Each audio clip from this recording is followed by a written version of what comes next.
From Ignorance to Emptiness. I'd like to take the opportunity to tell you about my own ignorance and doubts, with the realization that we all come from the land of ignorance and doubt, inasmuch as our parents and their ancestors were born with defilements that led them to ignorance as well. There's probably not one of us here who slipped through to be born in the land of intelligence and freedom from doubt. This being the case, we must all be subject to doubts. Each of us, before starting the practice and in the beginning stages of the practice, is sure to suffer from ignorance and doubt, as these are the factors that lead to the states of becoming and birth into which all living beings are born. When we lay the groundwork for practice, we don't have enough starting capital for an intelligence to take the lead in every situation, so ignorance is sure to find an opening to take the lead.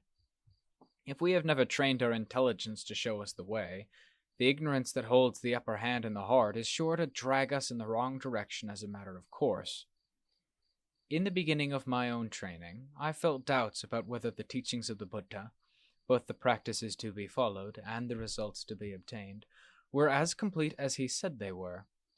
This was an uncertainty that ran deep in my heart during the period in which I was debating whether or not to practice for the really high levels of Dhamma, or, to put it succinctly, for the sake of Nibbana.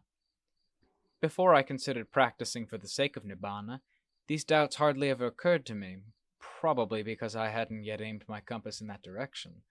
But after I ordained and studied the Dhamma, and especially the life of the Buddha, which was the story of his great renunciation leading to his attainment of the paths, the fruitions, and Nibbana, and then the lives of the noble disciples who, having heard the Dhamma from the Buddha, went off to practice in various places until they too gained enlightenment, becoming witnesses to the truth of the Buddha and his teachings. When I had studied to this point, I felt a sense of faith and conviction, and wanted to train myself to be like them. But how was I to follow the training that would make me like them? Would the training, in other words, the practice that would lead the heart to awaken to the higher levels of Dhamma like the Buddha and his disciples, still produce the same sort of results? Or would it be fruitless and merely lead to pointless hardship for those who practiced it? Would it still give the full results in line with the Buddha's well-taught teachings? That was my primary doubt. But as for believing in the Buddha's enlightenment and that of his disciples, of this I was fully convinced, as far as an ordinary person can be. The thing that formed a stumbling block for me, in the beginning stages, was doubt as to whether or not the path of practice I would take, following the Buddha and his disciples, would lead me to the same point they had reached. Perhaps it was now overgrown with brambles and thorns. Had it changed into something other than the Dhamma that leads away from suffering, even though the Buddha and his disciples had all followed this very same path to the land of peace and security? This was my doubt concerning causes in the practice. As for the results of the practice, I wondered whether the paths, the fruitions, and Nibbana still existed as they had in the time of the Buddha. Although they ran deep in my heart, I couldn't tell these doubts to anyone else because I felt no one could resolve them for me and dispel them from my heart. That is why I had my hopes constantly set on meeting Venerable Ajaan Mahā. Even though I'd never met him before, I had heard that he was a monk of great distinction. By and large, the people who told me about him never spoke of him in terms of the ordinary levels of noble attainments. They all spoke of his arahantship. This convinced me that when I finished my studies in line with a vow I had made, I'd have to make the effort to find him and live under his guidance, so as to cut away the doubts running deep in my heart at that time. I had promised myself that I would complete the 3rd grade of Pali studies first. As soon as I passed the 3rd level of Pali exams, I set out from Bangkok to honor that vow. I got as far as Nakhon Ratchasima, where I spent the rains retreat in Chakrad district. I started practicing for samadhi concentration and was amazed at how my mind developed stillness and calm step by step. I could clearly see my heart settle down in peace. Soon after that, the senior monk who was my Pali teacher asked me to return to Bangkok to continue my studies. He even had the kindness to come after me before continuing to travel further out into the provinces. On the way back, he was going to have me accompany him to Bangkok. I really felt in a bind, so I headed for Udon Thani in order to find Venerable Ajaan Mahā. Along the way, the progress I had made in samadhi practice disappeared. I stopped at my home village of Bantad to make a simple umbrella tent, and that was my undoing. I hadn't even spent a full month at Bantad when I began to feel that my mind wasn't settling down in samadhi as snugly as it had before. Sometimes I could get it to settle down, sometimes not. Seeing that things didn't look promising and that I could only lose by staying on, I quickly left. In coming from Nakhon Ratchasima to Udon Thani, my purpose had been to catch up with Venerable Ajaan Mahā, who had spent the rains at Wat Nuan Nives, Udon Thani. I didn't reach him in time, though, because he had been invited to Sakan Nakhon before my arrival, so I went to stay on at Wat Thong Sawang in Nong Khai for a little more than 3 months. In May of that year, 1942, I left Nong Khai for the town of Sakon Nakhon, and from there went on to the monastery where Venerable Ajaan Mahā was staying at Ban Kuak, Tong Kuam Township, Muang District, Sakan Nakhon Province. When I reached the monastery, I found him doing walking meditation in the late evening dusk. "Who's that?" he asked, so I told him who I was. He then left his meditation path and went to the meeting hall. He was staying in a room there in the meeting hall, and conversed with me, showing a great deal of kindness and compassion for the incredibly ignorant person who had come to seek him out. He gave me a sermon that first evening, the gist of which I'll relate to you as far as I can remember it. It's a message that remains close to my heart to this day. "You've already studied a good deal," he told me, "at least enough to earn the title of Maha. Now I'm going to tell you something that I want you to take and consider. Don't imagine that I underrate the Dhamma of the Lord Buddha, but at present, no matter how much of the Dhamma you've studied, it will serve no purpose other than simply being an obstacle to your meditation, because you won't be able to resist dwelling on it and using it to take measure of things when you're trying to calm your heart. So, for the sake of developing stillness in your heart, I want you to put away the Dhamma you've studied for the time being. When the time comes for it to benefit you, it will all come streaming in to blend perfectly with your practice. At the same time, it will serve as a standard to which you should make the heart conform. But for the time being, I don't want you to concern yourself with the Dhamma you've studied at all. When you make the mind still, or investigate with wisdom, I want you first to restrict yourself to the sphere of the body. All of the Dhamma in the texts points to the body and the mind. But the mind doesn't yet have any firm evidence, and so it can't take the Dhamma learned from the texts and put it to good use. Your mind is fixated on theory in a manner that doesn't truly reflect the way of the Lord Buddha. The Dhamma will be compared with the theory you've memorized, leading you to speculate to the point where you become a person with no solid foundation. I want you to take what I've said and think it over. If you set your mind on the practice without retreating, the day will come when these words of mine will impress themselves on your heart." I felt an immediate sense of faith and conviction in Venerable Ajaan Mahā as soon as I saw him face to face that night, both because of my conviction in the Dhamma he was so kind to teach me, and because of the assistance he gave in letting me stay under his guidance. When staying with him, I felt a sense of contentment hard to describe, but also with a stupidity on my own part hard to describe as well. He himself was very kind, helping me with Dhamma every time I went to see him. When I first went to stay with Venerable Ajaan Mahā, my meditation practice was constantly up and down. For a long time, my heart was reluctant to settle down firmly. The first rains I spent with him was my 9th rains, inasmuch as I had spent my first 7 rains in study, and 1 rains in Nakhon Ratchasima after starting to practice. During that first rains with Venerable Ajaan Mahā, there was nothing but progress and decline in my samadhi. After the rains, I went to stay on a mountain for more than 2 months, and then returned to him with my mind still up and down in the same way. I couldn't figure out why it kept regressing, even though I was intent on practicing to the full extent of my ability. Some nights I was unable to sleep all night long out of fear that my mental state would deteriorate, and yet it would still manage to do so. Especially when the mind was beginning to settle down in stillness, I'd accelerate my efforts even more, out of fear that it would regress as it had before, and even then it would regress on me. After a while, it would progress again, only to decline again. When it was up, it would stay at that level for only 3 days, and then slip back right before my eyes. This disturbed me and made me wonder, what caused it to slip back? Was it because I had let go of my meditation object? perhaps my mindfulness had lapsed at that point. So I made a note of this and promised myself that no matter what, I would have to keep my mind focused on the meditation object at all times. Regardless of where I went and regardless of whether I was in or out of samadhi, even when I was sweeping the monastery compound or doing any of my chores, I would not allow my mind to slip away from Buddho. The word I like to repeat is my meditation object. Even when the mind settled down into stillness, as long as I could continue to think of the meditation word Buddho, I wouldn't let go of it. If the mind was going to regress in any way, this was where I would know it. Having taken note of this point and made my promise, I started repeating the word Buddho. While I was repeating it, the mind settled down quickly, much more quickly than it had before. It would drop the meditation word only when it had settled snugly into stillness. At that moment, whether thinking Buddho or not, the awareness of that stillness was in and of itself solidly Buddho. At the point where the mind formed no thoughts at all, the repetition of Buddho would stop. As soon as the mind made a move to withdraw, in other words, as soon as it rippled slightly, I'd immediately start pumping the meditation word back in again as a means of keeping the mind in place. I abandoned my concern for the progress or decline of the mind.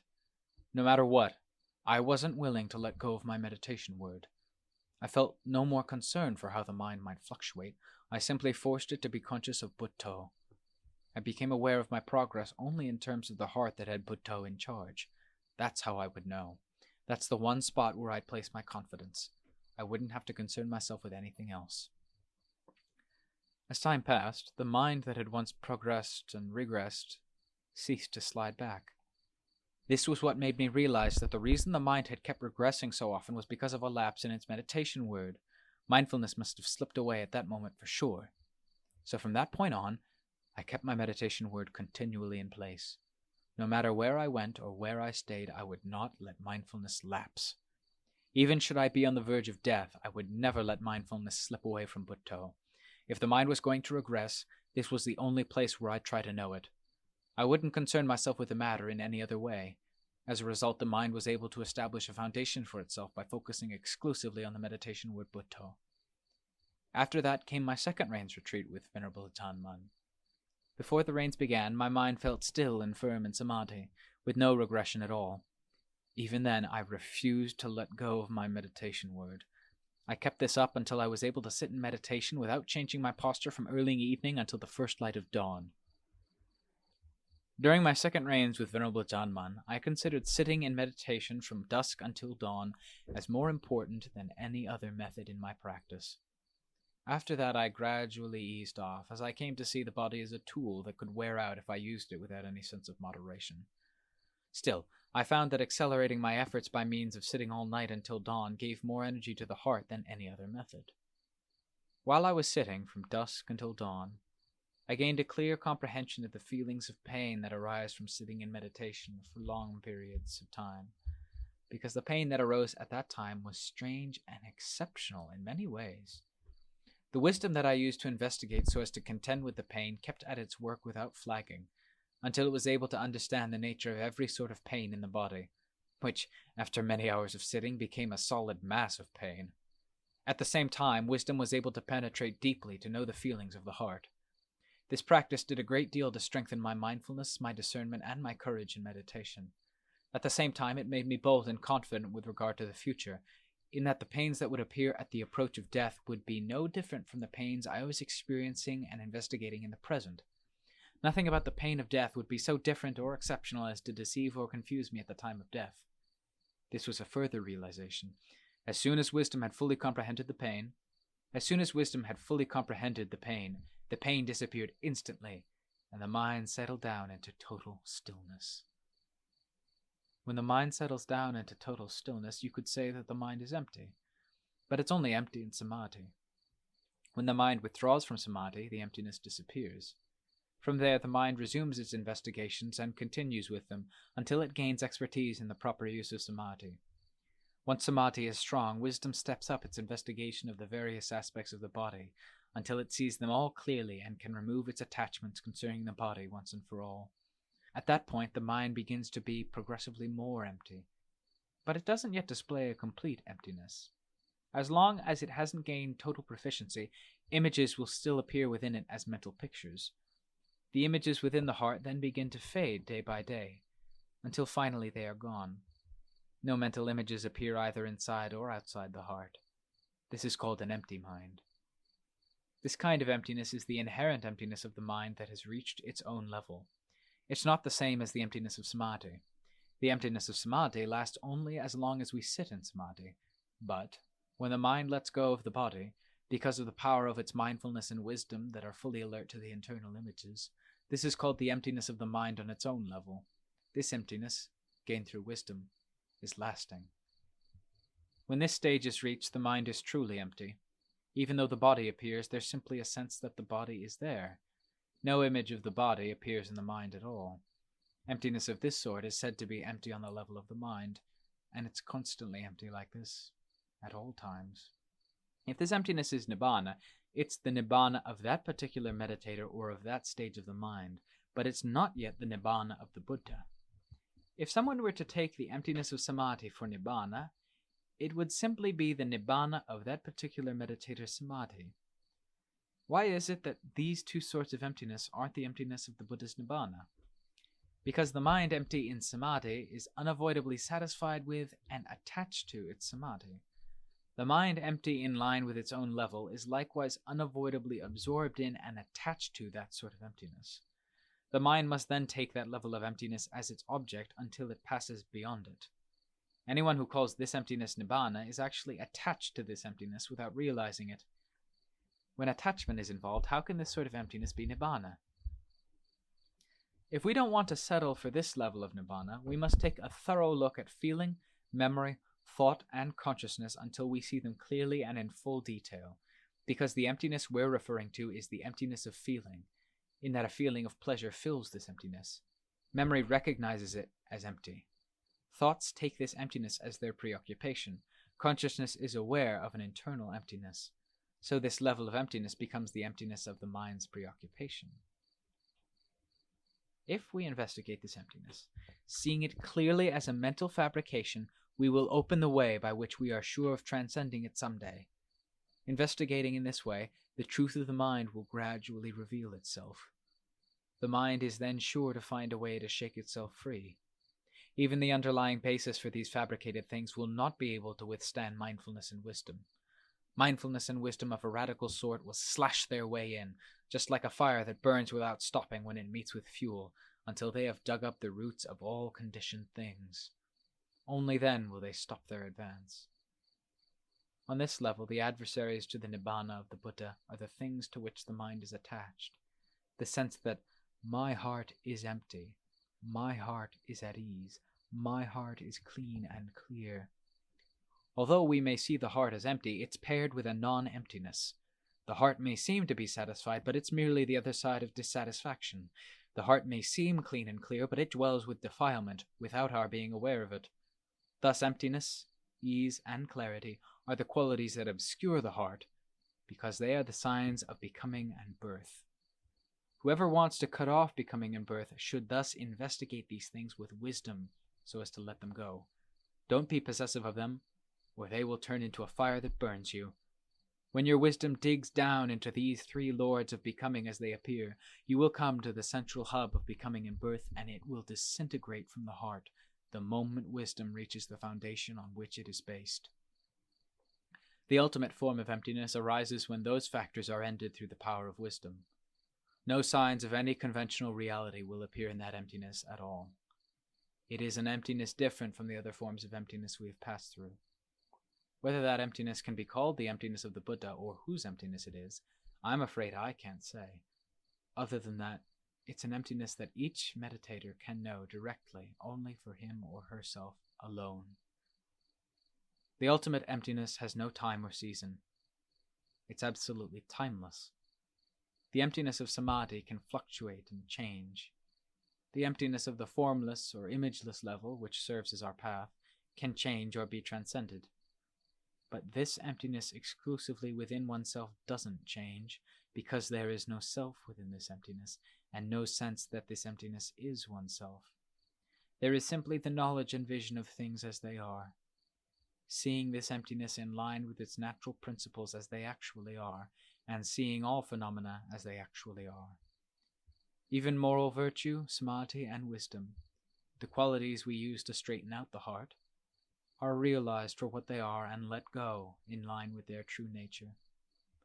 Nothing at all remains lurking in the nature of this final stage of emptiness. Please reflect on these three kinds of emptiness and try to attain them in your practice, especially the last form of emptiness, which is emptiness in the principles of nature, beyond the range where any other person or any conventional reality can become involved with it ever again. Our doubts, ranging from the beginning levels of the Dhamma to this ultimate emptiness, will finally be resolved, with our own knowledge and vision acting as judge.